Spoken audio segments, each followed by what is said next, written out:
Promise you guys some tips as soon as I had the opportunity. I had to do a job earlier that reminded me of one. It's actually going to be multiple tips kind of bound into one little session. I had to relocate a thermostat earlier. It was located on the outside wall. It brought to mind all the times I've had to install in an existing application, and fishing a thermostat down a wall can sometimes be a bear. So to help explain how I've found to make it easier for myself, I made this little wall cavity out of some scrap lumber I had laying around, an old wall counter piece of plastic. Got two different size holes drilled. That's 1 1/8 and a 3/4 inch. So there's different types of construction. Usually you just have your studs and you have drywall on each side of the studs. Could be paneling, could be multiple things. Occasionally the studs will run up, the drywall will run up, and you'll have a drop ceiling that will start there and come across. And above that drop ceiling, you have studs go on up. And that's nice because it leaves that complete opening for you. Granted, this is just a little more narrow than a typical stud cavity. A typical stud cavity is going to be 14.5. We have about 9 3/4. But again, this is just a visual to help you understand how this tip could be helpful to you. So in the situation where we have a drop ceiling and these studs continue on up, we get above the drop ceiling and we can run our wire down in the wall.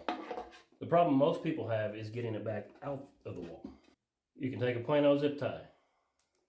You can bend it over double, stick it into that cavity, and just feed it in there. So now what's going on, when we feed that inside the cavity, we're making a large loop to lasso that in. So looking down the cavity, we now have a loop. We can feed the wire down in the cavity. We can't see anything that's going on. We're blind because we're between drywall. After we have it fed down through, we can pull our loop in and we've got the wire. Now when the drywall is very thick, you'll have to tug quite a bit, but you can pull your wire through. And that's why sometimes you may prefer to drill a larger hole. I'm going to reset it here. We're just going to push it against the back of the cavity and then continue to push it, and it's going to fan itself out. Now a lot of times we have a top plate that sits over top of this. We just have a hole in the top plate. You can still do the same method, but you're not always sure. You may get it over to the side and you may go down behind it. You always have to try to straighten your wire out as much as possible to try to get it to go straight down. And obviously, typically we have about a 6 foot, 5 foot span we got to go down before we can get in there. Sometimes what can happen though is it will lean and it'll get down in the cavity, not in the zip tie. One way to fight that is that get yourself a little chain. If you slowly feed the chain down, you know the chain's got a much better chance of just going straight down. So then you can take your zip tie and pull that through. Another way I've seen people do it is take a magnet and fish inside the hole to try to get your chain to just stick to your magnet. Obviously you're blind, we can't see what we see, so once you get it, then you can fish it over here and pull your chain through.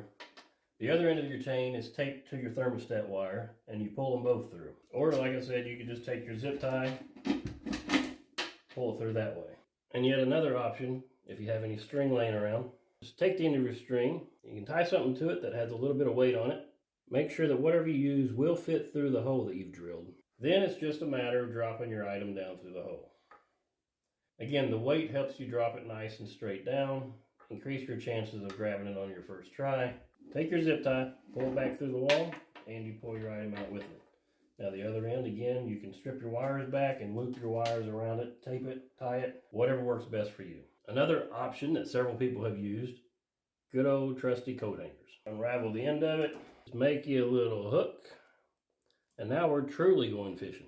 When you're feeding a thermostat wire down through 6 feet of ceiling, you never know where it's going to end up. Could end up at that corner, could end up at that corner, could get swirled around, could hit some wires going across the cavity. With the hook method, you're kind of just blindly fishing around to try to grab that wire. Then when you get it, then you just have to pull it through, but don't pull this off the table. And that's using a regular old fish hook. So there's a few different methods that may help you. While we have an extra coat hanger available, if you've never made a spot rod out of a coat hanger, it's very easy. Just hold your pliers at an angle to it and give it a snip. It's going to be a little stiff. The other end, just cut it off straight, however you want. That's going to leave you a little sharp point. Just take and feed it into your drill. Tighten it down. Make sure this is as straight as you could possibly get it. But if you need to spot holes through the floor, to make sure you're not running into plumbing, make sure you're not running into floor joists, cutting your registers in. You just take the bit with one hand, keep it straight, and just let it feed.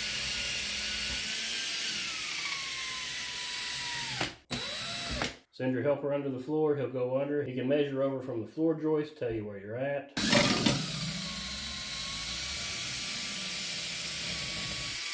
And it leaves a very tiny hole. I'm sure a lot of you already know that, but you'd be surprised at how many people don't. Old trade secrets just aren't being shared like they used to. There's a ton of people that I've worked with that have just been amazed that you can drill a hole with a coat hanger. The last tip I have for you, again, most of you are already gonna know this. If you give this to your helper and tell him to give you a zip tie, first thing he's gonna do, right? No, don't let him do it. Make your little hole in the middle of the bag. They can't spill out. So when you want one, if you don't need it, just put it back in there the way it came out. It's not going to fall out.